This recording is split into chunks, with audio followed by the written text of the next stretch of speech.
اقوام متحدہ کی ماحولیات سے متعلق سالانہ کانفرنس میں تیل برآمد کرنے والے بعض ملکوں کی مخالفت کے باعث معدنی ایندھن کے استعمال کو بتدریج ختم کرنے پر تو اتفاق نہیں ہو سکا، لیکن کانفرنس کے تقریباً 200 شریک ملکوں نے لاس اینڈ ڈیمیج فنڈ کے نام سے ایک فنڈ قائم کرنے کا فیصلہ کیا، جو ماحولیاتی تبدیلیوں کے باعث آنے والی آفات سے سب سے زیادہ متاثر ہونے والے ملکوں کو نقصانات کی تلافی کے لیے دیا جائے گا۔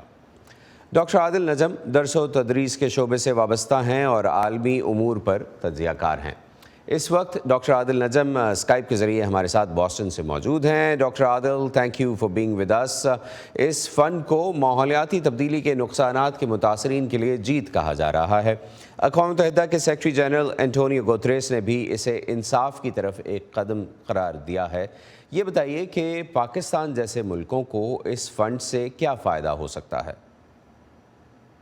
دیکھیں، جو گٹیرس صاحب نے کہا وہ صحیح ہے، لیکن اس کو غور سے سننا چاہیے۔ اور انہوں نے کہا کہ یہ ایک قدم ہے، ایک پہلا قدم ہے، بہت چھوٹا قدم ہے، اور ایک قدم کی طرف ایک قدم ہے، جس کا مطلب یہ ہے کہ فنڈ کو بنانے کا فیصلہ تو کر دیا میٹنگ نے، لیکن اس فنڈ میں کسی نے پیسہ نہیں ڈالا۔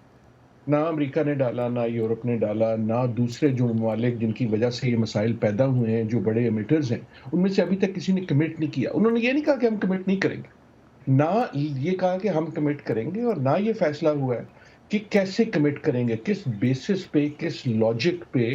کہ کون سے ممالک اس میں کون سا فنڈ ڈالیں گے اور کون سے ممالک کی مدد ہوگی۔ یہ سب کہنے کے باوجود امپورٹنٹ بات ہوا ہے جو گٹیرس نے کہی کہ یہ ایک پہلے قدم کی طرف ایک پہلا قدم ہے۔ مطلب یہ کہ جو آئیڈیا ہے لاس اینڈ ڈیمیج کا، وہ ایکسیپٹ ہو گیا ہے، اور آئیڈیا یہ ہے کہ جن ممالک کو، جن افراد کو، بلکہ لیکن جن ممالک کو نقصان ہو رہا ہے کلائمیٹ چینج سے، باوجود اس کے کہ یہ مسئلہ انہوں نے نہیں پیدا کیا، ان کی مدد کی جو رسپانسبلٹی ہے، ان کی تلافی کی جو مدد نہیں، تلافی کی جو رسپانسبلٹی ہے، وہ ان ممالک پہ ہے جن کی وجہ سے یہ مسئلہ پیدا ہوا۔ آپ اور میرے ان جیسے لوگوں پہ ہے کہ جن کی ایمیشنز اتنی زیادہ ہیں کہ اس سے بڑی۔ تو ایک اہم قدم ہے۔ جہاں تک آپ کی دوسری بات ہے، میرے خیال میں ایک سوچا یہ جا رہا ہے کہ جناب یہ فنڈ مل کے اور کل ایک چیک آ جائے گا اور IMF کے مسائل حل ہو جائیں گے۔ ایسا بالکل نہیں ہے۔ فنڈ اگر کل بن بھی جاتا، اول تو یہ ہے کہ اب اس فنڈ پہ اگلے سال، ایک سال بعد بات ہوگی کہ اس میں کون ڈالے گا، کیسے ڈالے گا کہ نہیں ڈالے گا۔ اگر یہ کل بن بھی جاتا تو یہ نہیں ہے کہ وہاں جا کے پاکستان کہے گا کہ جی میرے سیلاب آ گیا، مجھے پیسے دے دو اور کیش کر دو۔ تو اس قسم کی مدد کی ہمیں توقع ایک دم نہیں رکھنی چاہیے، لیکن یہ کہتے کہتے امپورٹنٹ بات یہ ہے کہ سفارتی طور پہ پاکستان نے اپنے مسائل کو، کلائمیٹ چینج کو، ان خصوصاً فلڈز کے حوالے سے کلائمیٹ چینج کو اتنا اجاگر کیا ہے، اور اچھی طرح اجاگر کیا ہے کہ دنیا میں اب اس کی جو ایکسیپٹنس ہے، اس کی جو ریکگنیشن ہے، وہ اتنی بڑھ گئی ہے کہ اس امپورٹنس، اس ریکگنیشن کی وجہ سے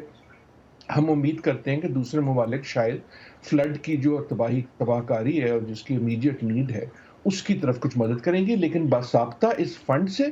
یہ سوچنا کہ کل کوئی چیک آ جائے گا، ایسا کوئی سلسلہ نہیں۔ عادل صاحب، آپ نے ٹھیک کہا کہ اس میں وقت لگے گا، اور ہم نے دیکھا کہ پہلے جو وعدے کیے گئے تھے کاربن فٹ پرنٹ کو کم کرنے کے لیے، وہ وعدے ہی رہے، ان پر کوئی ایکشن نہیں ہو سکا۔ اور اس سمٹ میں یہ بات بھی کی گئی کہ وہ ممالک جنہوں نے جو وعدے کیے تھے، انہوں نے اس کی طرف کوئی جامع منصوبہ بندی کر کے اقدامات نہیں کیے۔ اور جیسے آپ نے بھی کہا کہ کون کیا کرے گا یہ واضح نہیں ہے، اور اس میں ذمہ داری اور معاوضے کی دفعات تو شامل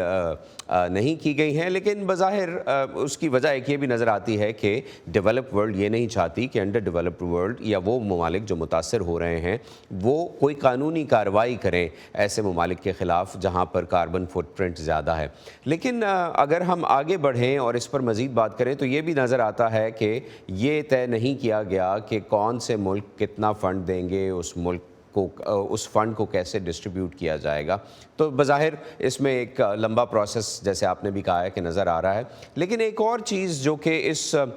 کانفرنس میں دوبارہ جس کے اوپر زور دیا گیا کہ ہم کو 1.5% سے یا 1.5 سیلسیس سے آگے نہیں بڑھنے دینا ہے کرۂ ارض کے درجہ حرارت کو، اور 1.1 مختلف سائنسدانوں کے مطابق ابھی تک ہم بڑھ چکے ہیں۔ ایسے میں وہ ممالک جہاں پر